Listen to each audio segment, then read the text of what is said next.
ಎಲ್ಲ ಆತ್ಮೀಯ ಮಾಧ್ಯಮ ಸ್ನೇಹಿತರೆ, ಭಾಳ ದಿನಕ್ಕೆ ನೆನಪು ಮಾಡ್ಕೊಂಡಿದ್ದೀರಿ, ಧನ್ಯವಾದಗಳು. ಇವತ್ತು ನಮ್ಮ ಎಲ್ಲ ಸ್ನೇಹಿತರು ಸುಮ್ಮನೆ ಅನೌಪಚಾರಿಕವಾಗಿ ನಾವೆಲ್ಲ ಸೇರಿದ್ವಿ. ಇದು ಸೇರಬೇಕನ್ನುವಂಥದ್ದು ಹಲವಾರು ದಿವಸಗಳಿಂದ ಇತ್ತು. ಸೇರಿರುವ ಉದ್ದೇಶ ಇಷ್ಟೇ: ರಾಜ್ಯ ಸರ್ಕಾರ SC ST ಮತ್ತು OBC ಜನಾಂಗಕ್ಕೆ ಬಹಳ ದೊಡ್ಡ ಅನ್ಯಾಯವನ್ನು ಮಾಡ್ತಾ ಇದೆ.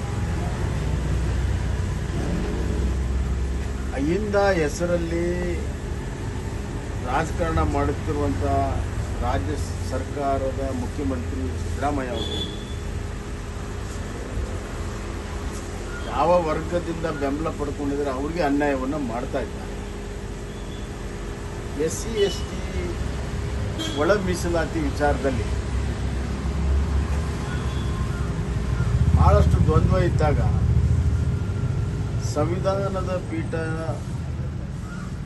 ಆ ವಿಷಯವನ್ನು ತೆಗೆದುಕೊಂಡು ಕೆಲವು ಗೈಡ್ಲೈನ್ಸನ್ನು ಹಾಕಿ, ಮಾನದಂಡಗಳನ್ನು ಹಾಕಿ SC ST ರಿಸರ್ವೇಷನ್ ಮಾಡುವಂಥ ಅಧಿಕಾರವನ್ನು ರಾಜ್ಯ ಸರ್ಕಾರಕ್ಕೆ ಕೊಟ್ಟು ಒಂದೇ ತಿಂಗಳಲ್ಲಿ ತೆಲಂಗಾಣದಲ್ಲಿ ಅನುಷ್ಠಾನ ಮಾಡಿದರು, ಹಲವಾರು ರಾಜ್ಯಗಳಲ್ಲಿ ಅನುಷ್ಠಾನ ಮಾಡಿದ್ರು, ಹರಿಯಾಣದಲ್ಲಿ ಮಾಡಿ, ಎಲ್ಲ ಕಡೆ ಮಾಡಿದ್ರು. ಆದರೆ ಇಲ್ಲಿ ಮೀನಾಮೇಷ ಇತ್ತು. ಯಾಕಂದರೆ ಒಳ ಮೀಸಲಾತಿ ಬಗ್ಗೆ ಕಾಂಗ್ರೆಸ್ ಪಕ್ಷಕ್ಕಾಗಲಿ, ಮುಖ್ಯಮಂತ್ರಿ ಸಿದ್ದರಾಮಯ್ಯ ಅವರಿಗಾಗಲಿ, ಅಥವಾ ಅಲ್ಲಿರುವಂಥ ದಲಿತ ನಾಯಕರಿಗಾಗಲಿ ಯಾವುದೇ ಬದ್ಧತೆ ಇಲ್ಲ. ಅವ್ರ ಹಿಂದೆ ಅಧಿಕಾರದಲ್ಲಿ ಇದ್ದಾಗ ವಾಲ್ಮೀಕಿ ಸ್ಟೂಡೆಂಟ್ ಫೆಡರೇಷನ್ದವರು ಕೇಸ್ ಹೋಗಿ ಹೈಕೋರ್ಟ್ಗೆ ಹೋಗಿ ಅಲ್ಲಿನ ಡೈರೆಕ್ಷನ್ ಬಂದ ಮೇಲೂ ಕೂಡ 2015ರಲ್ಲಿ ಹೈಕೋರ್ಟ್ ಡೈರೆಕ್ಷನ್ ಬಂದರೂ ಕೂಡ 2018ರವರೆಗೂ ಏನೂ ಮಾಡಲಿಲ್ಲ. ಆಮೇಲೆ ಸಮ್ಮಿಶ್ರ ಸರ್ಕಾರ ಇದ್ದಾಗ ನಾಗಮೋಹನ್ ದಾಸ್ ಅವರ ಸಮಿತಿ ಮಾಡಿದರು. ಆ ನಾಗಮೋಹನ್ ದಾಸ್ ಸಮಿತಿ ಬಂದಾಗ ನಾನು ಮುಖ್ಯಮಂತ್ರಿ ಇದ್ದೆ. ಸರ್ವಪಕ್ಷಗಳ ಸಭೆ ಕರೆದು ಎಲ್ಲರನ್ನೂ ಒಪ್ಪಿಗೆ ಪಡೆದು SC ST ಮೀಸಲಾತಿನ ಹೆಚ್ಚಳ ಮಾಡೋದಕ್ಕೆ 15ರಿಂದ 17 SCಗೆ, 3ರಿಂದ 7 STಗೆ ಮಾಡೋದಕ್ಕೆ ಕಾನೂನನ್ನು ಮಾಡಿ, ಸರ್ಕಾರಿ ಆದೇಶ ಅಲ್ಲ, ಕಾನೂನನ್ನು ಮಾಡಿ ಗವರ್ನರು ಅದಕ್ಕೆ ಒಪ್ಪಿಗೆ ಕೊಟ್ಟರು.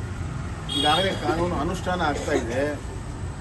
ಸುಮಾರು 2000ಕ್ಕಿಂತ ಹೆಚ್ಚು ST ಮತ್ತು SC ವಿದ್ಯಾರ್ಥಿಗಳಿಗೆ ಹೆಚ್ಚುವರಿ ಇಂಜಿನಿಯರಿಂಗ್ ಸೀಟ್ ಸಿಕ್ಕಿದೆ. ಸುಮಾರು 800 SC ST ವಿದ್ಯಾರ್ಥಿಗಳಿಗೆ ಹೆಚ್ಚುವರಿಯಾಗಿ ಮೆಡಿಕಲ್ ಸೀಟ್ ಸಿಕ್ಕಿದೆ. ಇದು ಅನುಷ್ಠಾನ ಆಗಿ ಇದು 3 ವರ್ಷ ಮುಗಿದು 4ನೇ ವರ್ಷಕ್ಕೆ ಪಾದಾರ್ಪಣೆ ಮಾಡ್ತಾ ಇದೆ. ಇಷ್ಟೆಲ್ಲ ಇದ್ದರೂ ಕೂಡ ಒಂದು ಕಡೆ ಸುಪ್ರೀಂ ಕೋರ್ಟಿನ ಆದೇಶವನ್ನು ಪಾಲನೆ ಮಾಡಿಲ್ಲ, ಮಾನದಂಡವನ್ನು ಕೂಡ ಪಾಲನೆ ಮಾಡಿಲ್ಲ, ನಾಗಮೋಹನ್ ದಾಸ್ ರಿಪೋರ್ಟನ್ನು ಕೂಡ ಪಾಲನೆ ಮಾಡಲಿಲ್ಲ, ಸದಾಶಿವ ಆಯೋಗವನ್ನು ಪಾಲನೆ ಮಾಡಲಿಲ್ಲ. ನಾವು ಮಾಡಿರುವಂಥ ನಮ್ಮ ಸಚಿವ ಸಂಪುಟ ಸದಸ್ಯ ಮಾಧುಸ್ವಾಮಿ ಅವರ ನೇತೃತ್ವದಲ್ಲಿ ಶಿಫಾರಸನ್ನು ತಗೊಂಡು ನಾವೇನು ಒಳ ಮೀಸಲಾತಿಯನ್ನು ಮಾಡಿದ್ವಿ ಅದನ್ನು ಕೂಡ ಪಾಲನೆ ಮಾಡಲಿಲ್ಲ. ಒಂದು ಗೊಂದಲದ ಗೂಡಾಗಿ ಸಮುದಾಯಗಳ ಮಧ್ಯೆ ಒಂದು ಹೋರಾಟವನ್ನು ತರುವಂಥ ಪ್ರಯತ್ನ ಮಾಡಿ ಮೊದಲೊಂದು ಆದೇಶ ಮಾಡಿದರು. ಅದಾದ ಮೇಲೆ ಅಲ್ಲಿ ಹೈಕೋರ್ಟಲ್ಲಿ ಹೇಳಿದರು, ನಾವು 15% SCಗೆ ನಾವು ಒಳ ಮೀಸಲಾತಿಯನ್ನು ಮಾಡ್ತೀವಿ ಮತ್ತು ರಿಸರ್ವೇಷನ್ ಪ್ರಕಾರ ಅಪಾಯಿಂಟ್ಮೆಂಟ್ ಮಾಡ್ತೀವಿ ಅಂತ ಅಲ್ಲಿ ಬರೆದು ಕೊಟ್ಟು, ಅಲ್ಲಿ ಕಾನೂನಿನ ಹೋರಾಟವನ್ನು ಕೂಡ ಮಾಡಿದೆ. ಅಲ್ಲಿ ಒಂದು ವಾದವನ್ನು ಕೂಡ SC ST ಪರವಾಗಿ ಒಂದು ಶಬ್ದನೂ ಕೂಡ ಮಾತಾಡಲಿಲ್ಲ. ಚಾಂಪಿಯನ್ ಆಫ್ SC ST ಸರ್ಕಾರ ಅಂತಾರೆ, ಒಂದು ಶಬ್ದನೂ ಕೂಡ SC ST ಪರವಾಗಿ ಮಾತಾಡಲಿಲ್ಲ. ಅಲ್ಲಿ ಬರೆದು ಕೊಟ್ಟರು, ನಾವು 15ರಲ್ಲೇ ಮಾಡ್ತೀವಿ ಅಂತ ಶರಣಾಗತಿ ಆದರು. ಆದರೂ ಕೂಡ ಕೋರ್ಟು ಅದಕ್ಕೆ ಸ್ಟೇ ಕೊಟ್ಟಿಲ್ಲ. ನೀವೇ ಒಪ್ಪಿಕೊಂಡಿದ್ರೆ 50% ಟೋಟಲ್ ರಿಸರ್ವೇಷನಲ್ಲಿ, ಇನ್ನು 6% ಹೆಚ್ಚುವರಿ ಇದೆ, ಅದನ್ನು ರಿಸರ್ವ್ ಇಟ್ಟು ಬ್ಯಾಕ್ಲಾಗ್ ಆಗಿ ರಿಸರ್ವ್ ಇಡಬೇಕು ಅಂತದನ್ನು ಒಂದು ರೀತಿಯಲ್ಲಿ ಪರೋಕ್ಷವಾಗಿ ಕೋರ್ಟು ಕೂಡ 56% ಒಪ್ಕೊಂಡಿದೆ. ಇದು ಅಲ್ಲಿ ಹಂಗೆ ಬರೆದು ಕೊಟ್ಟ ಒಂದು ವಾರದಲ್ಲೇ ಬೆಳಗಾಂ ಅಧಿವೇಶನದಲ್ಲಿ ಮತ್ತೆ 17%ಗೆ ಮತ್ತು 7%ಗೆ ರಿಸರ್ವೇಷನ್ಗೆ ಮತ್ತೆ ಕಾನೂನು ಪಾಸ್ ಮಾಡಿದರು. ಅದಕ್ಕೆ ಗವರ್ನರ್ ಒಪ್ಪಿಗೆ ಕೊಟ್ಟರು. ಒಂದು ಕಡೆ ಕಾನೂನು ಪಾಸ್ ಮಾಡ್ತಾರೆ, ಅವರು ಪಾಸ್ ಮಾಡಿದ ಕಾನೂನನ್ನು ಕೂಡ ಉಲ್ಲಂಘನೆ ಮಾಡ್ತಾರೆ, ಸುಪ್ರೀಂ ಕೋರ್ಟ್ ಡೈರೆಕ್ಷನನ್ನು ಉಲ್ಲಂಘನೆ ಮಾಡ್ತಾರೆ. ಇನ್ನೊಂದು ಕಡೆ ಅಲ್ಲಿ ಕೋರ್ಟಲ್ಲಿ 15 ಅಂತ ಬರೆದು ಕೊಡ್ತಾರೆ. ಯಾವುದೇ ಸ್ಪಷ್ಟವಾದ ನಿಲುವು ಇಲ್ಲದೇ ಅನ್ಯಾಯ ಮಾಡಿ ಸನ್ಮಾನ ಮಾಡಿಸ್ಕೊಳ್ಳೋ ಹುನ್ನಾರ ಮಾಡ್ತಾ ಇದ್ದಾರೆ. ಇದು ಅತ್ಯಂತ ಖಂಡನೀಯ. ಎಲ್ಲ ಸಮುದಾಯದವರು ಅರ್ಥ ಮಾಡ್ಕೋಬೇಕು. ಇದನ್ನು ಜಾಗೃತಿ ಮಾಡಬೇಕನ್ನುವಂಥ ತೀರ್ಮಾನ ನಮ್ಮ ಎಲ್ಲ ನಾಯಕರು ಕೂಡ ಬಂದಿದ್ದಾರೆ.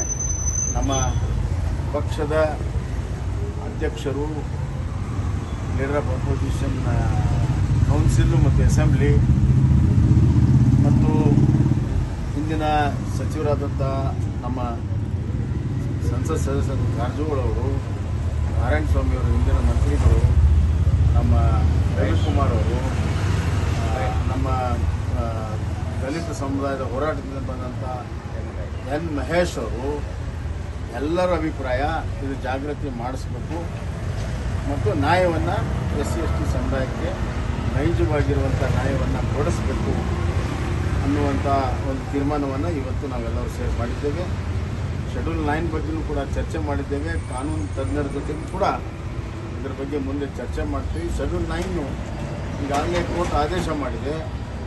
ಶೆಡ್ಯೂಲ್ 9 ಬಂದ ತಕ್ಷಣವೇ ಅದು ಪ್ರಶ್ನಾತೀತ ಅಲ್ಲ, it can be question, it can be reviewed ಅಂತ ಈಗಾಗಲೇ 2007ರಲ್ಲಿನೇ ಸುಪ್ರೀಂ ಕೋರ್ಟ್ ಹೇಳಿದ್ರಿಂದ ಅದಕ್ಕೆ ಶೆಡ್ಯೂಲ್ 9ಗೆ ಏನು ಒಂದು ರಕ್ಷಣೆ ಸಿಗಬೇಕು ಅದು ಸಿಗೋದಿಲ್ಲ ಅಂತ ಕೂಡ ಗೊತ್ತಿದ್ದರೂ ಕೂಡ ಅದನ್ನು ಮುಂದಿಟ್ಟುಕೊಂಡು ತಮ್ಮ ತಪ್ಪನ್ನು ಮುಚ್ಚಿಕೊಳ್ಳುವಂಥ ಪ್ರಯತ್ನ ಏನು ರಾಜ್ಯ ಸರ್ಕಾರ ಮಾಡ್ತಾ ಇದೆ ಅದರ ವಿರುದ್ಧ ನಾವು ರಾಜ್ಯಾದ್ಯಂತ ಹಲವಾರು ಸ್ತರಗಳಲ್ಲಿ ಹಲವಾರು ರೀತಿಯಲ್ಲಿ ಹೋರಾಟವನ್ನು ಮಾಡಬೇಕು ಅನ್ನುವಂಥದ್ದು ಇವತ್ತಿನ ನಮ್ಮ ಮೀಟಿಂಗಿನ ಅಭಿಪ್ರಾಯ. ಇದನ್ನು ನಮ್ಮ ರಾಜ್ಯ ಸಮಿತಿ ಮುಂದೆ ರಾಜ್ಯ ಅಧ್ಯಕ್ಷರು ಮತ್ತು ಎಲ್ಲ ಪ್ರಮುಖರ ಮುಂದೆ ಇಟ್ಟು ಮುಂದಿನ ರೂಪುರೇಷೆಗಳನ್ನು ಅಂತಿಮಗೊಳಿಸಿ ಅವತ್ತೇನು ನಾವು ಹೋರಾಟ ಮಾಡಬೇಕಂತ ಮಾಡಿದ್ವಿ, ನಿರ್ಣಯ ಕಾಯ್ತಾ ಇದ್ವಿ.